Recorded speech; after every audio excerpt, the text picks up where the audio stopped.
All right, Jane Lynch, you had previously said that you were thrilled and so excited to be killed off and murdered on Only Murders in the Building because you get Yeah. to do that backstory. Was the excitement warranted? Did it live up to Oh, your expectations? and more. John Hoffman is a terrific writer and showrunner, and he just went deeper and deeper. And he kept saying to me, "Oh, you're going to love what we've come up with." Oh, because he was putting it together as we're doing the season, so it got more and more funny and touching, and especially those scenes with Steve when I was a ghost. Just those were we just both loved playing those scenes, and I think they were beautifully written and conceived, and so it was that and more. Yeah, I really enjoyed, I think her dedication, Saz's dedication and relationship with Charles has been at the core of her character for so long. And Mhm. as he imagines her, we get to see this softer side of Saz that Yeah. I think we have. What was it like playing that new side to her? Well, the depth to which she was devoted to him was so touching, and more was revealed as we were shooting the season. And he is her number one, and in her life too. It's almost as if when they started working together for her, it was a lifelong devotion, and it would never stop. And in fact, it continued into her death too, where she came back as a ghost and continued to take care of him and let him know how much he was loved, because he's an insecure guy and he's hard on himself. And, Saz is not like that at all. She's one of those free spirits, and she has all that confidence. She knows when she walks into a room that everybody loves her. She has that kind of confidence, and he just doesn't. And she's the one in his life who pulled him out of that kind of self pity and that loneliness, especially on the set of Brazos. He did never had lunch with anybody. And she gave him friends, gave him a poker game, and a lifelong devotee. And I know you have said you've always had a lot of fun with Steve on this set, and I think that that last scene you have together with her on the bed is so touching. Yeah. What was your experience like on set that day, knowing you were filming your final moments together? Yeah. Well, we knew it was special, and the scene was written very beautifully. And it was what's so wonderful about it. It was so quiet. It was a quiet, quiet scene. And I thought that they shot it beautifully, especially the way you think he's sitting there alone, and then all of a sudden you change the camera angle, and I'm sitting there with him, and we're in the same posture as we always were. I copied the way Steve moved, also known as Charles. Yeah, there was a bittersweet aspect to the scene. That's like she knew it was over and that she was going to be moving on now, wherever that was, and he knew that she probably wouldn't be coming back to visit. We also got to see Saz really in her element for the first time in this series on a movie set Yeah, as she's working stunts. What did that kind of do for you in terms of informing the character? It's been this kind of maybe missing piece a little bit. yeah, it's just how alive she was and lit up. Like taking the call. Yeah, no problem. I'll get a team together. Jumps in her car and has her way of backing up, and then she hits the guy. But she had her way that she did things. The way she sat on the set. Like I used a toothpick. Anytime I was on the set, I had a toothpick in my mouth. She was in her element and just on fire. And that's kind of how I feel in life too. I when I go to work, I just love it. I'm still thrilled every time I get to in parking, fast parking, and bound up to my honey wagon. I understand that. It's nice that in after several seasons of doing this, you can kind of delve more into the character than you had Right. before. The Is flashbacks are there, so great to do. Yeah. yeah, is there like a particular favorite new thing you discovered about her in this season? Let's see. Oh, the camaraderie with the other stunt guys, and how much they were all devastated when she died. That touched me. I was like, oh my God, this whole community of people who really supported each other and loved each other. Went to the same bars, and it was almost like brothers in arms. I love the bar too, named Concussions. But it was this whole subculture you know, and they all had their number one. They all had the guy number one that they worked for, the guy that they would do the stunts for. And yeah, it was good. Real like brothers in arms camaraderie. Yeah, which makes, I think, the betrayal of her mentee being the one who kills her is so brutal. What was Yeah. your reaction when you found out that reveal on the script? Yeah. For Saz, Yeah. it was almost, it didn't compute because you don't do that.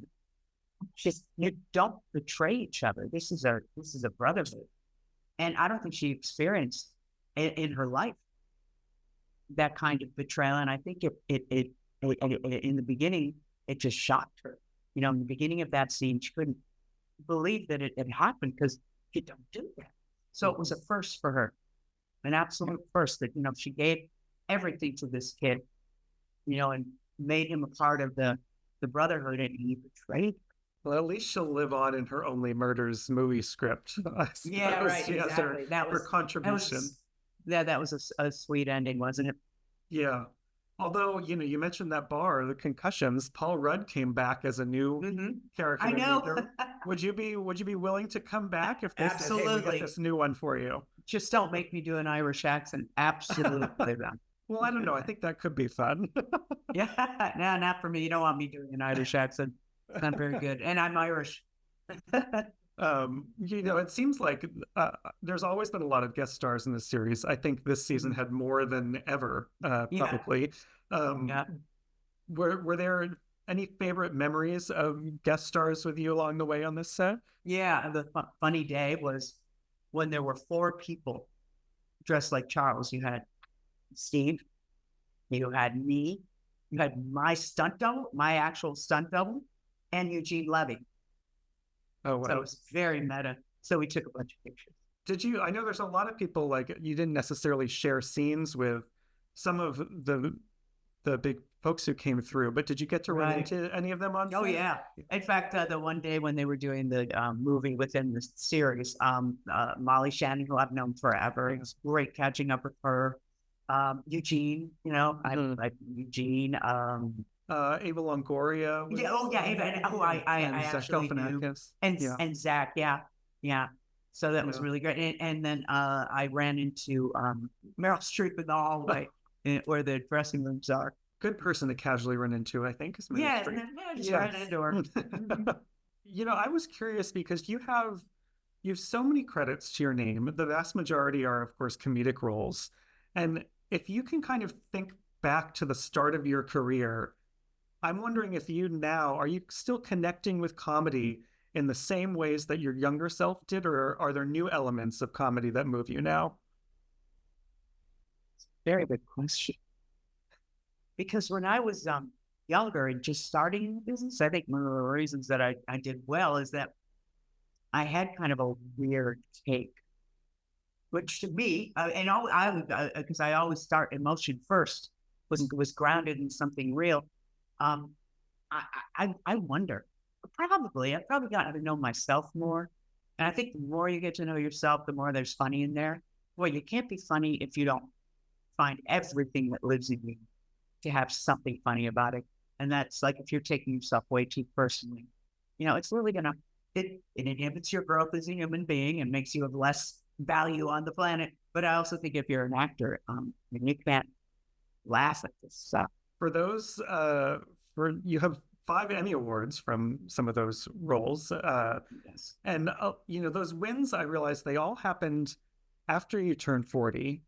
And how does that kind of, you know, explosion of success at that point make you feel about like the rest of your career? Because it's like, what comes next? And is there unexpected things next? What are you feeling right now? Well, you know, I think I was 50 when I won for Glee. There was a time this year when I thought maybe I'm going to pack it up. I'm done. It wasn't a sad thing. It was like, there are other, but it turns out there's nothing else. So I had the last 3 or 4 months thinking things, and I got, you know, nothing came up. I was kind of without work, and And now that like I'm going back to work, I've got a couple of things lined up, and I'm doing hosting the Weakest Link. We're in pre-production right now. I'm like, who are you kidding? So I'm 64. I'll be 65 in a little bit, but I feel like I thought it was winding down, and it's not. And I'm so glad. I'm so glad, because I was getting bored. Well, we don't want that. No, there's nothing else I want to do. Well, that's great to hear. We don't want you to go anywhere. Is there any element of your career that you feel like, because I know you have your Happy Accidents memoir, is there any element of your career that you feel like has been planned, or do you really kind of just go with what comes to you? Did you read the book? Oh, I perhaps did. Yeah, I love, because that's a question of someone who read the book. I still don't have plans. Is that what you asked? Yeah. Yeah. I remember I used to feel like I needed to have plans. People would say, what's your 10-year plan? Where do you see yourself in 5 years? And those questions did nothing for me except fill me with anxiety, going, I don't know. But I think now I think it's a blessing as opposed to a curse. I have not had, and I know I do better when I don't plan. But I don't plan on me. I mean, it's nice to know what you're doing next. But for a lot of my career, I didn't. Even when I was like quote unquote successful, I didn't know what was next. I'd be done with something, and I'd go, say it's in New York, and I'd come home and we'd go, I don't know what's next, but I knew something would come up, and something usually did. So, and beyond my wildest dreams too, like the role in Marvelous Mrs. Maisel, I couldn't have designed that for myself.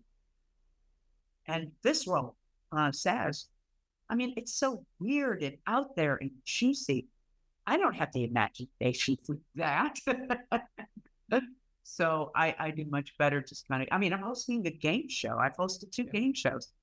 Never thought, I mean, it's not that I said no to that. It just never crossed my mind. And it's so much fun. I love it so much.